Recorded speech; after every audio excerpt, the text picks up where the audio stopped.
Kuwait से पाकिस्तान गुहार लगा रहा है। सऊदी अरब, यूएई और कुवैत के राजदूतों से पाकिस्तान के पीएम ने मुलाकात की है। भारत से बचाने के लिए मुस्लिम देशों से पाकिस्तान जो है वो हाथ जोड़ रहा है, क्योंकि मुस्लिम देशों में भी नरेंद्र मोदी का गजब का रुतबा है। हर देश ने लगभग नरेंद्र मोदी को अपने यहां का सर्वोच्च सम्मान दे रखा है। तो पाकिस्तान को लग रहा है कि भाई हम दोनों तो मुस्लिम है ना भाई, तो कुछ तो मदद करो, मोदी को रोको ना भाई। भारत को रोकने के लिए मुस्लिम देश जो है वो मदद करें। पाकिस्तानी पीएम शहबाज शरीफ ये प्रयास कर रहे हैं, लेकिन ये सारे संकेत हैं कि पाकिस्तान से जो लोड भारत दे रहा है इस वक्त वो बर्दाश्त नहीं हो रहा और युद्ध किसी भी समय हो सकता है। शहबाज शरीफ की हालत खराब है। शहबाज शरीफ भागे भागे घूम रहे, कभी चीन के पास जाते हैं, कभी अमेरिका के पास जाते हैं, कभी मुस्लिम देशों के पास जाते हैं। कल चीन के राजदूत से शहबाज शरीफ ने बैठक की थी।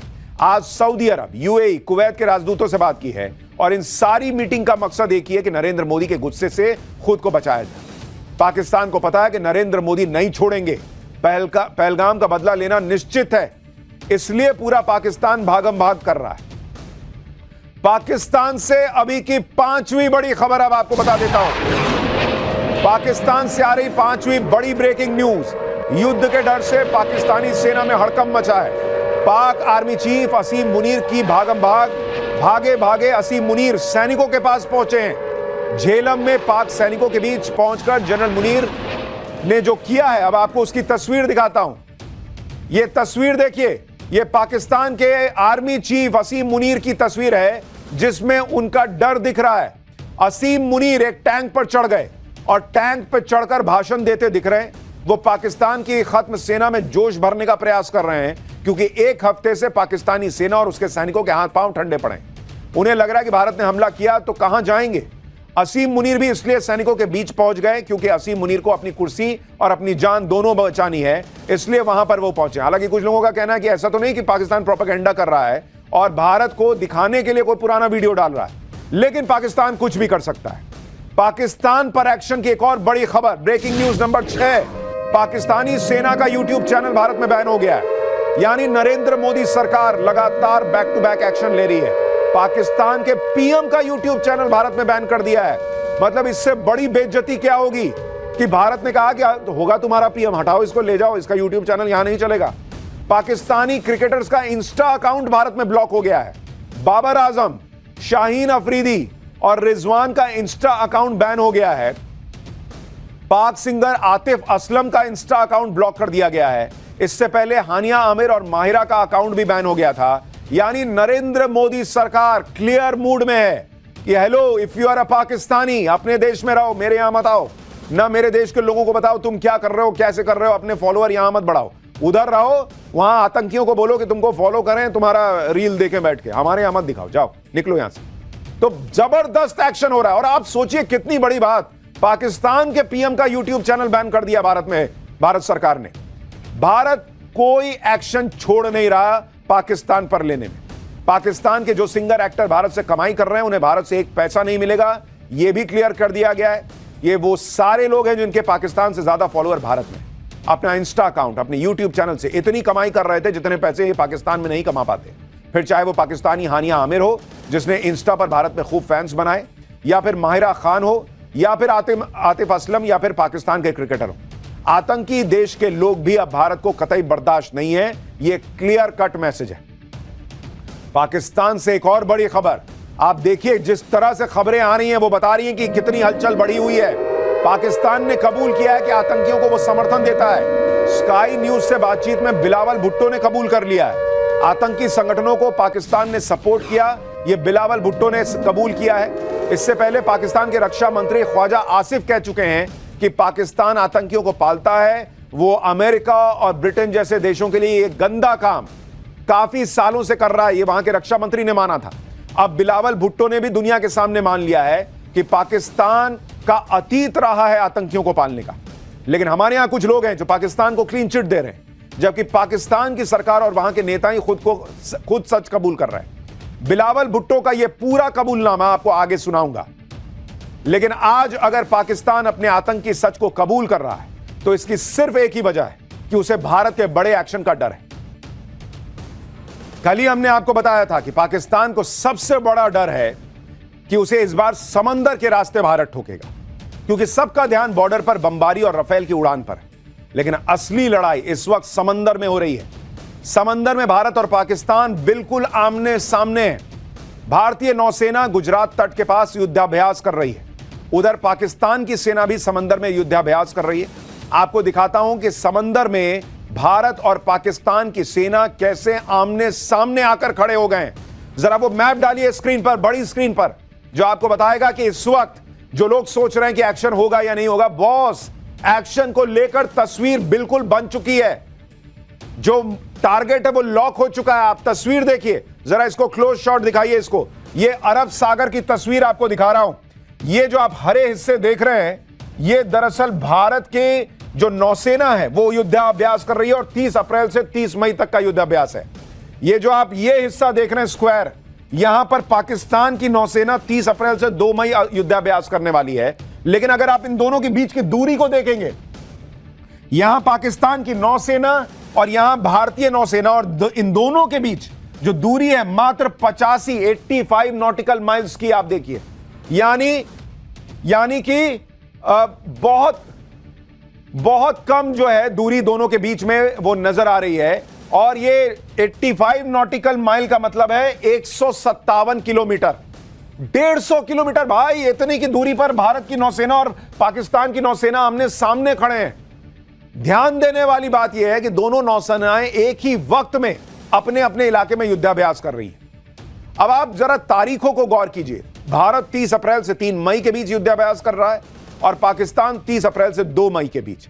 जब भी ऐसे युद्धाभ्यास होते हैं तो ग्रीन नोटिफिकेशन जारी होता है, जिससे हर किसी को यह मैसेज मिल जाए कि नौसेना युद्धाभ्यास कर रही है, ताकि कोई इसे जंग या हमला ना समझ ले। तनाव के बीच यह युद्धाभ्यास एक तरह का मनोवैज्ञानिक युद्ध है, जिसमें दुश्मन के सामने रहकर बिना हमला किए दुश्मन को अपनी ताकत दिखाई जाती है। पाकिस्तान ने पहले 26 और 27 अप्रैल को समुद्र में युद्धाभ्यास का नोटिफिकेशन दिया था, लेकिन जब उसे दिखा कि भारत 30 अप्रैल को युद्धाभ्यास करेगा तो उसने भी अपने युद्धाभ्यास की तारीख को आगे बढ़ा दिया। समंदर में भारतीय नौसेना ने कुछ दिन पहले ही पाकिस्तान को अपनी ताकत दिखाई थी। भारतीय नौसेना ने अरब सागर में कई एंटीशिप मिसाइल्स का सफलतापूर्वक परीक्षण किया है, और इस टेस्टिंग का वीडियो भी भारतीय नौसेना ने जारी किया था, जिसमें युद्धपोत से मिसाइल दागी जाती हुई दिख रही है। यह सीधे सीधे पाकिस्तान को दिखाया गया है कि जो हमारी ताकत है, हम तुमको समुद्र के रास्ते से भी ठोक देंगे भाई। भारतीय नौसेना ने आईएनएस सूरत से मिड रेंज सतह से हवा में मार करने वाली मिसाइल का टेस्ट किया था। युद्ध से पहले ही पाकिस्तान में युद्ध का डर भर गया है। भारतीय नौसेना के वीडियो और तस्वीरें देखकर पाकिस्तान का गला सूख रहा है। भारतीय सेना अपने युद्धपोत को समंदर में उतार चुकी है, और उसकी तस्वीर डालते हुए उन्होंने लिखा, no mission too distant, no sea too vast. यानी कोई भी लक्ष्य बहुत दूर नहीं है हमारे लिए। यह भारतीय नौसेना ने तस्वीर डालकर पाकिस्तान को बताया है। भारत की तैयारी और ताकत देखकर पाकिस्तान खौफ में। पाकिस्तान के नेवी चीफ अपने जवानों को इस डर से बाहर निकालने के लिए डायलॉगबाजी कर रहे हैं। इस वीडियो में पाकिस्तान के navy chief admiral Naveed Ashraf अपने जवानों से कह रहे हैं कि अपनी ताकत का इस्तेमाल करने का वक्त आ गया है। पाकिस्तानी नौसेना के अधिकारी कह रहे थे कि अपने आप को मनवाने का समय आ गया है, लेकिन एक बार के लिए सुनाई दिया कि अपने आप को मरवाने का समय आ गया है, क्योंकि भारत मारेगा भाई, बहुत तेज मारेगा। और जो पाकिस्तानी नौसेना है ना, उनके पास कोई युद्धपोत है जिससे कि आप जो है एयरक्राफ्ट उड़ा लीजिए, ना उनके पास न्यूक्लियर सबमरीन है, कुछ नहीं है भाई, ढेले भर की ताकत नहीं है समुद्र में। तो मनवाने का नहीं, ये अपने आप को मरवाने का समय है आपके लिए। लौट जाइए तो ज्यादा अच्छा है। पाकिस्तानी सेना जिस खौफ में इस वक्त है, उससे जुड़ी एक बड़ी खबर आ रही है, वो आपको बता दूं। भारत के हमले के डर से पाकिस्तान में हाई लेवल मीटिंग हुई है। इस वक्त इस्लामाबाद में पाक नेवी और एयरफोर्स चीफ की मुलाकात हुई है। पाक नेवी चीफ को एयरफोर्स की तैयारियों के बारे में बताया गया है। हमले के वक्त नेवी को मिलने वाले एयरफोर्स के सपोर्ट पर चर्चा की गई है। यानी यह मीटिंग भी बता रही है कि बहुत संभव लग रहा है पाकिस्तान को कि भारत समुद्र के रास्ते हमला करेगा, और चूंकि उनके पास युद्धपोत कैरियर नहीं है तो उनको एयरफोर्स से बात करनी पड़ रही है कि भाई उधर से वो ठोकने आएंगे तो तुम टाइम पे आ जाना, ऐसा ना कि हम इंतजार करते रह जाएं। ये मीटिंग हुई है पाकिस्तान में नेवी और एयरफोर्स की। पाकिस्तान डर तो रहा है, लेकिन आवाम को दिखाने के लिए प्रोपेगेंडा वीडियोस जारी कर रहा है। पाकिस्तानी एयरफोर्स का यह वीडियो देखिए जिसमें पाकिस्तानी एयरफोर्स की शान में कसीदे पढ़े गए। वीडियो के जरिए दिखाने की कोशिश की जा रही है कि पाकिस्तान किसी भी हालत के लिए तैयार है। यह सब पाकिस्तान इसलिए कर रहा है क्योंकि आज भारत के राफेल और जैगुआर की ताकत देखकर उसकी टांगें कांप गई। राफेल और जैगुआर के बारे में आपको आगे बताऊंगा, भारत की ताकत दिखाऊंगा। पहले आपको भारत और पाकिस्तान की समंदर वाली ताकत के बारे में जरा बता दूं। समंदर में भारत और पाकिस्तान की ताकत की तुलना कीजिएगा तो पाकिस्तान समंदर के पानी में उसको डूब के मर जाना चाहिए ऐसी स्थिति में, क्योंकि ताकत के मामले में इंडियन नेवी दुनिया में 6ठे नंबर पर है और पाकिस्तान की नेवी 27वें नंबर पर है। बॉस, हम 6th रैंक्ड हैं, तुम 27वें हो, कोई मुकाबला नहीं है हमारा आपका। इंडियन नेवी की फ्लीट स्ट्रेंथ 293 की है, पाकिस्तान की फ्लीट स्ट्रेंथ मात्र 121। हमारे आधे भी नहीं हो भाई, तुम कहां से लड़ोगे हमसे। भारत के पास 2 एयरक्राफ्ट कैरियर हैं, पाकिस्तान के पास एक भी एयरक्राफ्ट कैरियर नहीं है। इसलिए एयरफोर्स से कह रहा है कि भाई फोन करेंगे तो टाइम पे आ जाना, क्योंकि इंडिया वाले तो अपने जहाज से ही उड़ा देंगे राफेल को। ये कहां से लाएगा। भारत के पास 3 न्यूक्लियर सबमरीन्स हैं जो अंदर ही अंदर न्यूक्लियर बम फोड़ सकती हैं, पाकिस्तान के पास एक भी नहीं है। भारत के पास 13 डिस्ट्रॉयर्स हैं, पाकिस्तान के पास एक भी नहीं है डिस्ट्रॉयर। भारतीय नौसेना के बेड़े में 18 अत्याधुनिक पनडुब्बियां हैं, जबकि पाकिस्तानी नेवी के पास सिर्फ 8 पनडुब्बी है। यानी अगर भारतीय नेवी चाहे, जब चाहे, पाकिस्तान को उसी के आसपास के इलाके में पानी में डुबा डुबा के मारेगी। यह है पाकिस्तान की हालत और भारत की ताकत। इस वक्त की एक और बड़ी खबर, बहुत बड़ी खबरें आती जा रही, मैं क्या करूं, बतानी पड़ेंगी आपको सारी बड़ी खबरें। भारत के एक्शन से पहले पाकिस्तान की नेवी की पोल खुल गई है। पाकिस्तान की 5 में से 3 पनडुब्बी खराब है। कराची की सैटेलाइट इमेज में इस बात का खुलासा हुआ है। 3 पनडुब्बियों की मरम्मत में जुटा हुआ है पाकिस्तान। पाकिस्तान की सिर्फ 2 पनडुब्बियां ही ऑपरेशनल हैं। आप सोचिए क्या हालत है पाकिस्तान की। वैसे ही वो भारत की नेवी के सामने टिक नहीं सकता, उसके पास जो 5 पनडुब्बी है उसमें से 3 का रिपेयर काम चल रहा भाई। वो पेचकस वेचकस लेके तो नहीं बैठ गए कि देखें जरा वहां चलेगा कि नहीं चलेगा। आपको सैटेलाइट तस्वीरें दिखाता हूं कि पाकिस्तानी नेवी की सबमरीन किस हालत में। आप देखिए, यह सैटेलाइट इमेज पाकिस्तान के कराची नेवल बेस की है, जहां 3 सबमरीन खड़ी दिख रही है। इनमें मरम्मत का काम चल रहा है भाई। कुल 5 में से 2 ही सबमरीन ऑपरेशनल है। तो देश भी मरियल, इनके हथियार भी मरियल। भाई ऐसा कौन सा देश होता है, भारत ठोकने वाला है, वो वहां जो है स्क्रू कस रहा है कि जल्दी करो लेके निकलना है। भारत की नेवी की ताकत पाकिस्तान पहले भी देख चुका है।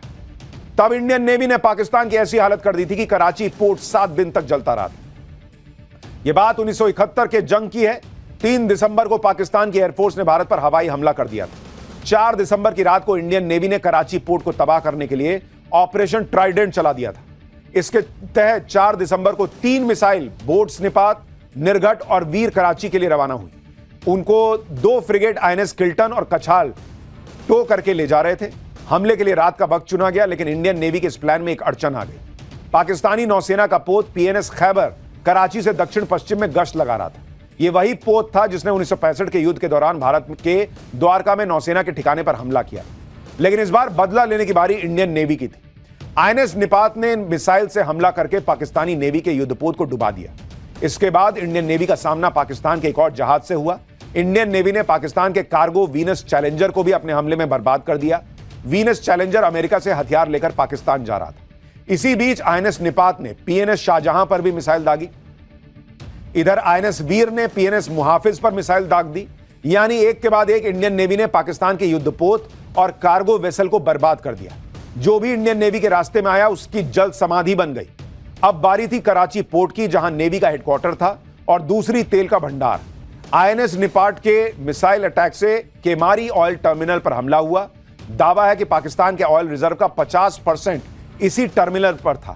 तेल भंडार में आग लगी और कराची पोर्ट 7 दिन तक धुआं धुआं होता रहा। इस पूरे ऑपरेशन में भारत का कोई नुकसान नहीं हुआ था, जबकि पाकिस्तान के कई जवान, उसके युद्धपोत तबाह हो गए थे। तेल टैंक तबाह हो गए थे। 4 दिसंबर को शुरू हुए इस ऑपरेशन की वजह से ही हर साल 4 दिसंबर को नेवी डे मनाया जाता है। पाकिस्तान 1971 की मार भूला नहीं होगा। उस वक्त इंडियन नेवी ने एक तरह से कराची पोर्ट पर नाकेबंदी कर दी थी और पाकिस्तान कुछ नहीं कर सका था। तो पाकिस्तान को उसकी औकात समंदर में पता है, लेकिन क्या करें, पब्लिक को दिखाने के लिए कुछ तो करना है।